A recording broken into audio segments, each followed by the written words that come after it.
NASCAR on FX, the Sports All-Star Night, the Winston.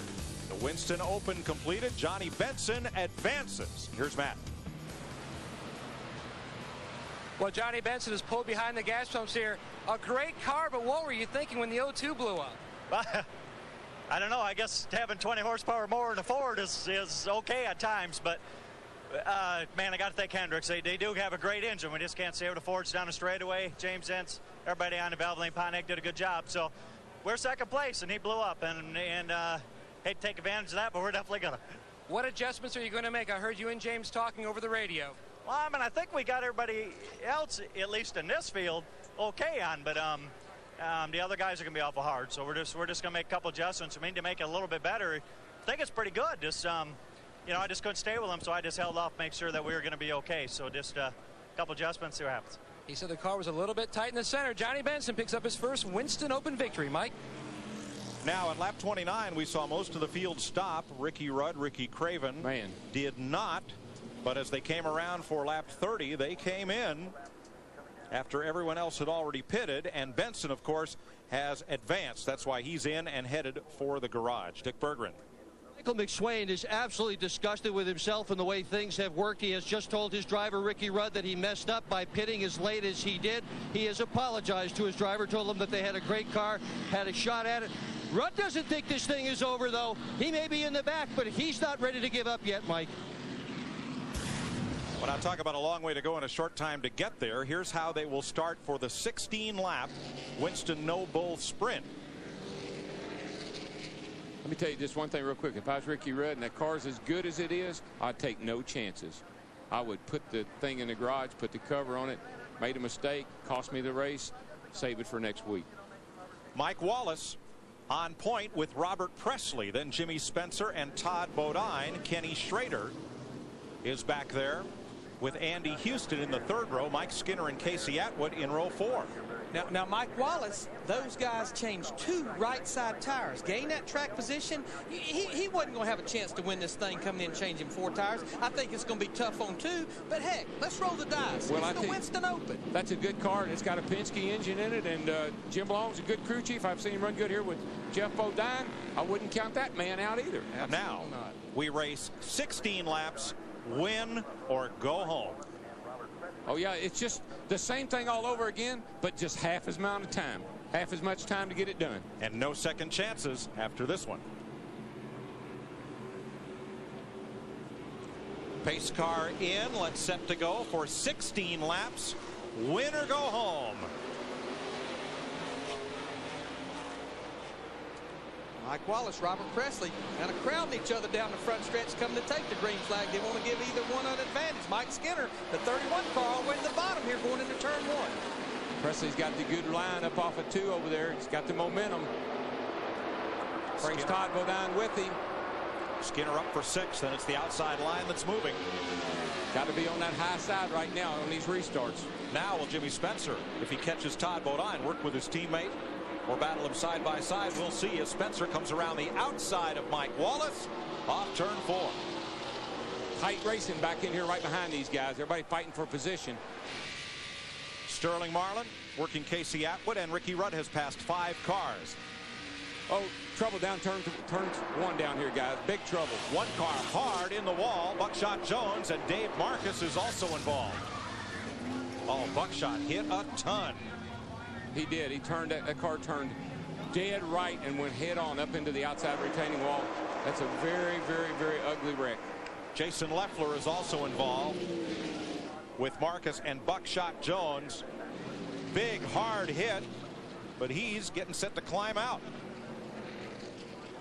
He's put down the window net. That's a sign to safety officials that he's okay.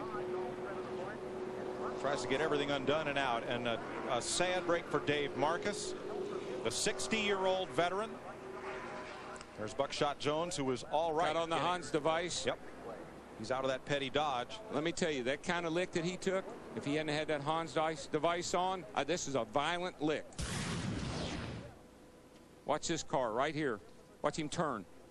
up the hill, and buddy, she's not slowing down. Ooh, that's a hard lick. Looked like he got loose, Darrell, and corrected it back, and it just shot right up the hill into the outside wall. And there's Dave Marcus with nowhere to go, and Ricky Craven going all the way to the bottom. Squeezes by on the inside on the apron.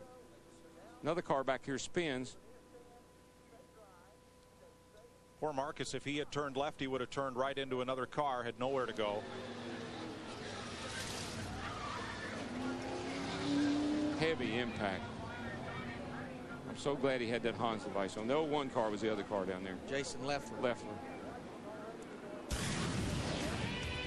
A big crash, but fortunately everyone okay on the second of 16 laps in the Noble Sprint to set the final starting spot for the Winston.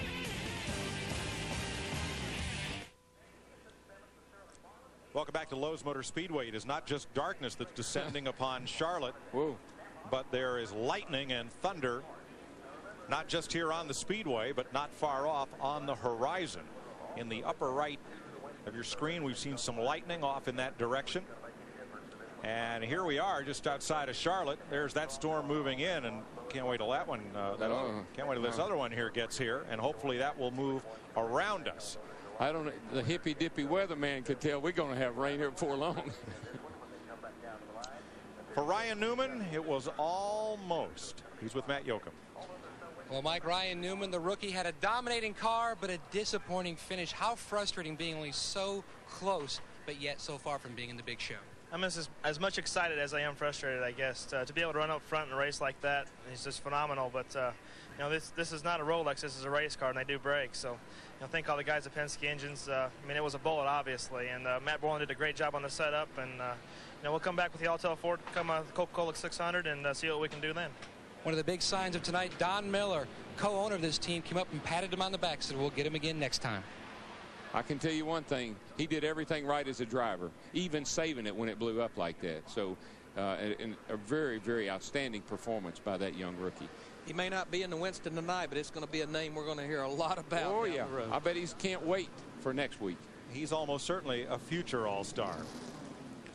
We're here tonight at Charlotte, and we come right back here next week with the Goodies Dash Series, the Busch Grand National Series, and the Winston Cuppers to run the Coke 600 under the lights here at Charlotte next Saturday night.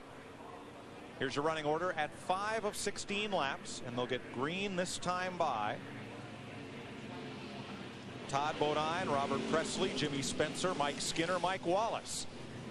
One will advance. Everyone else gets to head home. And Wallace's 2 tires, that wasn't a hot tip, Larry. No, it wasn't, but we hadn't talked about Robert Presley in that 77 car going to restart second. Those guys, his pit crew, Ryan Pemberton and that group, they beat everybody off pit road that changed 4 tires. These guys changed 4 tires. I was trying to find out if they changed 2 or 4, but of the cars that changed 4 tires, these guys was the winner off pit road. Great pit stop for that group. And actually, I like the outside on these restarts. It seems to be that the outside line gets moving a little quicker, particularly down here in turn 1. So see how he fares against Todd as they go off into turn 1. Now Spencer's down there in that 3rd spot. That's been a good place to come out of too. Pace car is in. Let's see. 10 laps to go. Green flag. Oh, Todd Bodine jumped on it. Ooh, he took off. He didn't wait on anybody. He said, I got to go, boys. I don't want anybody going down the corner beside me. Talk about these top 3 cars, Todd Bodine and Jimmy Spencer. His teammate, Robert Yates Racing Engines. Robert Presley in the 2nd place, a Penske motor. Lots of power up that top 3. About 800 horsepower and underneath the hoods of those automobiles. Todd Bodine had a restart worthy of Ron Hornaday or Richie Evans. That was perfect. He nailed it. He did. That's just what you need in a race like this. Really not about having the fastest car. It's about having the best restart.